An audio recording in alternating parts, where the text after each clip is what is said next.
Bonjour, aujourd'hui on se penche sur une belle découverte que j'ai dénichée un peu par hasard sur les étagères de la médiathèque, cet été-là, de Mariko et Gillian Tamaki, publié chez Rue de Sèvres. Je l'ai lu d'une seule traite, ne vous attendez pas à de l'action débordante ou à des explosions, on est sur une chronique douce amère, une vraie intimiste et marquante. L'histoire nous emmène à Awago Beach, au Canada. C'est là que Rose, 13 ans, passe tous ses étés en famille. Et chaque année, elle y retrouve Windy, sa copine de vacances qui a 11 ans. Sauf que cet été-là ne ressemble pas vraiment aux autres. Les parents de Rose traversent une crise profonde, brisée par des tentatives infructueuses pour avoir un deuxième enfant. Pendant que sa famille se fissure, Rose, elle, commence à s'ouvrir au monde.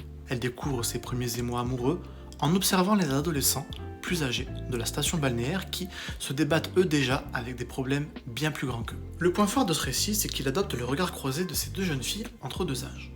Elles se retrouvent confrontées brutalement aux réalités du monde adulte. D'un côté, il y a les déboires des parents, marqués par les crises de couple et les traumatismes familiaux, et de l'autre, la jeunesse locale qui se cherche maladroitement, enchaîne les erreurs et refuse de les assumer. Le récit dépeint ce passage à l'âge adulte sans le moindre tabou. Le décor d'Awago Beach perd d'ailleurs très vite son vernis de carte postale. La petite station balnéaire devient le théâtre de non-dits hyper pesants. Graphiquement, le choix du noir et blanc est d'une efficacité redoutable. Le trait est très expressif, il traduit visuellement les émotions intériorisées et la façon dont la perception des personnages change au fil des pages. Quand on arrive à la fin, on quitte cette maison de vacances vidée avec un vrai sentiment de mélancolie. On porte avec nous le poids de ces trajectoires de vie croisées, tout en espérant, au fond de nous, des jours meilleurs pour chacun d'eux.